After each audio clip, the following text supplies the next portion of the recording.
Cette grande délégation, composée de membres du Conseil national de l'Ordre national des experts comptables, l'ONEC, et ceux de l'Institut de réviseurs d'entreprises de Belgique, a eu une grande séance de travail avec le président du Sénat, Modeste Bahati Lukwebo, au centre des échanges, l'appui du Parlement dans la mise en place d'un cadre légal pour consolider l'ONEC, afin de lui permettre d'adhérer à l'IFAC, la Fédération internationale des comptables. Conscient de l'importance du rôle des experts comptables en matière économique en République démocratique du Congo, le speaker de la Chambre haute du Parlement, Modeste Bahati Lukwebo, n'a pas hésité un seul instant à donner une suite favorable à la demande de l'ONEC. Nous avons signé un accord entre l'ONEC et l'IRE pour soutenir leur ambition de devenir membre de l'IFAC, une fédération internationale des experts comptables. Nous estimons que c'est important pour le pays et surtout pour l'économie du pays, la transparence dans les états financiers qui sont établis dans les différentes entités à contrôler.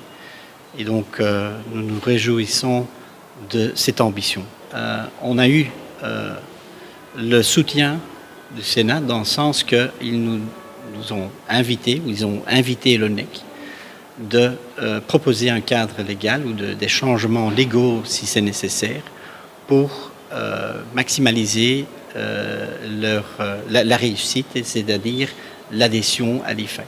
Bien avant cette rencontre, les deux partis, l'IRE de Belgique avec à sa tête le président Patrick Van Impe et l'ONEC qui a pour président national Benjamin Zaïlou Bassinsa, ont eu une réunion d'évaluation des conditions d'adhésion à l'IFAC. Les conclusions sont bonnes. L'Ordre national des experts comptables en République démocratique du Congo a les vents en poupe. L'objectif des experts comptables, c'est de promouvoir la transparence des informations financières et donc ça renforce indirectement la transparence de l'économie et donc l'économie en soi, ce qui est très important. Donc on a aussi pu constater un lien entre la santé d'une économie, l'économie en soi, d'une part, et d'autre part, la force, le niveau de développement de la profession expertise comptable dans ce pays. Donc c'est très important d'avoir les deux piliers. D'abord un pilier, c'est-à-dire un corps de spécialistes, qui sont les membres de l'ONEC et qui finalement vont devenir membres de l'IFAC. Et de l'autre part, d'avoir un gouvernement qui soutient la notion de transparence des états financiers ou des rapports financiers sur l'économie. Donc si l'ONEC est membre de l'IFAC, l'ONEC est censé de suivre et de suivre et de contrôler le respect de ces normes au niveau national.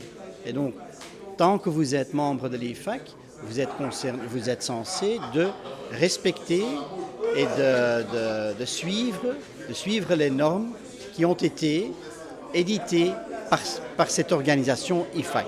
Effectivement, devenir membre de l'IFAC est un objectif pour notre ordre, mais il faut être réaliste. Ce n'est pas seulement la volonté de devenir membre qui compte, mais il y a un certain nombre d'obligations, comme venait de le dire les présidents de l'IRE, qu'il faut pouvoir respecter. Il faut avoir la capacité de pouvoir respecter ces conditions, qui suivent tous les membres, qui respectent tous les membres de l'IFAC. Et pour cela, on a besoin de l'accompagnement de l'IRE. Et cet accompagnement consiste à des évaluations successives qui peuvent nous permettre à voir objectivement quelles sont les conditions sur lesquelles nous avons des faiblesses et ils pourront nous faire des recommandations, des observations pour pouvoir nous améliorer et s'engager dans les processus d'adhésion avec beaucoup plus de chances de succès. Selon l'Institut de réviseurs d'entreprises, l'IRE, parrain de l'ONEC pour son adhésion à la Fédération internationale des comptables, l'ambition est réalisable. L'ONEC va finir par jouer sa partition sur l'échiquier international.